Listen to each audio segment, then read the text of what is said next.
guys, Mapletail here. Today we're taking a look at the recently released preview for the next book in the Warrior Cats Changing Skies arc, Book 2, Hidden Moon. So spoiler warning for the prologue and the first 3 chapters. And we're doing a drawing for Art Fright, the Halloween-themed Art Fight prompt list, with one of my OCs. Let's get into it. Interestingly, the prologue is from Brambleclaw's perspective, back when he was Bramble Star, and when Sparkkit and Alderkit were still little. It's very sweet, until it isn't. Brambleclaw begins to realize this isn't the present time, even though he wishes it was.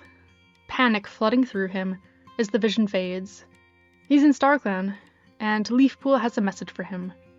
A fight is on the horizon. Be prepared. Just before he wakes up from the dream, the dark forest surrounds him. A clear warning. Something is coming. I'm very curious as to why Leafpool went to Brambleclaw for this. I fear any message told from him carries the same risk of what happened to Tawnypelt, that no one will believe that this was more than a dream. Though most cats aren't Tiger Star, so maybe he will be taken seriously. Speaking of Tawnypelt, she is our Chapter 1 POV. She's in the SkyClan Medicine Cat Den, recovering from being buried alive at the end of Book 1. Tiger Star and Shadowsight come to see her. Tiger Star is annoyingly annoyed at her, and she has to stay in SkyClan for a few more days. Too injured to move, or to share what she'd learned from StarClan of the danger of the two-faced cat. Birchfeather brings her prey. He's frustrated that he still hasn't been made a SkyClan warrior, but with everything going on with the leadership changes in the clan, and Tawnypelt's accident, I kinda get it. As she sleeps from more poppy seeds, she sees Rowanclaw in StarClan again, passing on her worries about being able to warn the clans in time of the coming dangers. Chapter 2, Starling Paw. Oh, a little guy. He's tasked with changing the moss in the Medicine Cat Den, and overhears Tawnypelt murmuring in her sleep of a great peril. Starling Paw's nervous to be alone with her, worried that something will happen to her and there will be nothing he can do about it, just like when his father died. He's clearly traumatized by what happened and blames himself. Poor little guy. Tawnypelt speaks more, of the two-faced cat and the coming darkness.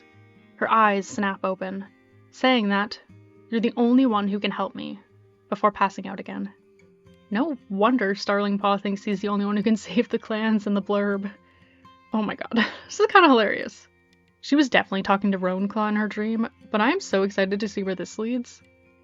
He decided that if this is how StarClan is choosing to send a message, then it must be meant for only the cats who heard it, so he doesn't go to tell the Medicine Cats. Usually this sort of thing would annoy me, but I find it funny enough in this case that it doesn't.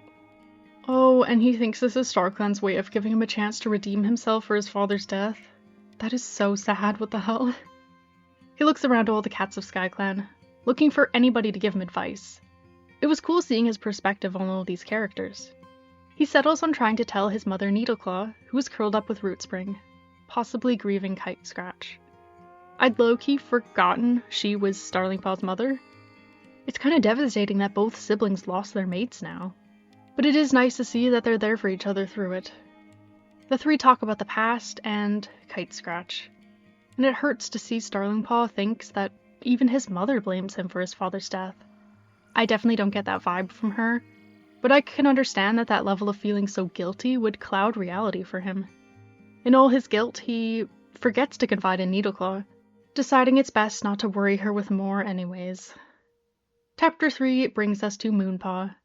She trains with Sunbeam, having an easier time with battle training than hunting. She wants to keep going. It's one of the few things that quiets her sister's voice in her head. Ez just focusing very hard on things. I can't imagine she'll be able to keep this up though. I do wish she'd try to work with her sister rather than against her. During a meal with Shinepaw and Goldenpaw, she imagines for a moment what it would have been like if her littermate had lived, but pushes the thought away as her sister chimes in that she would like to share prey with her, betting she could eat twice as fast as Moonpaw could. She goes to sleep early that night, dreaming of an orange cat and a familiar but unplaceable kit. I'm assuming the orange cat is Moonpaw's sister, but I'm not sure about the kitten. Moonpaw awakes with a start, finding herself outside the nursery. So not just a dream then. Sunkit sees her. He looks at her in fear, as he had since the night he disappeared. Daisy is there too, and is weirdly rude to her as she sends her on her way. In the morning, Both Daisy and Sunkit's mother, Myrtle Bloom, stare at Moonpaw coldly. It seems like maybe they're starting to believe Sunkit, that Moonpaw really did do something, that maybe she could be dangerous. Moonpaw thinks to herself that she can never let herself sleepwalk again. And most worryingly, she thinks perhaps she can stop sleeping altogether. This is not going to go well. It's a pretty heartbreaking way to end the chapter and preview. Thanks for watching. I'm pretty excited to read the rest of the book. I'm especially looking forward to what our new protagonist Starlingpaw gets up to, but also Tawny Pelt and Moonpaw. I'm a little wary of those two stories though, as I don't love reading how terribly Tigerstar treats his mother, and how it seems ThunderClan is slowly starting to turn against Moonpaw. But yeah, let me know what you thought of this preview if you checked it out, and I'll see you next Thursday.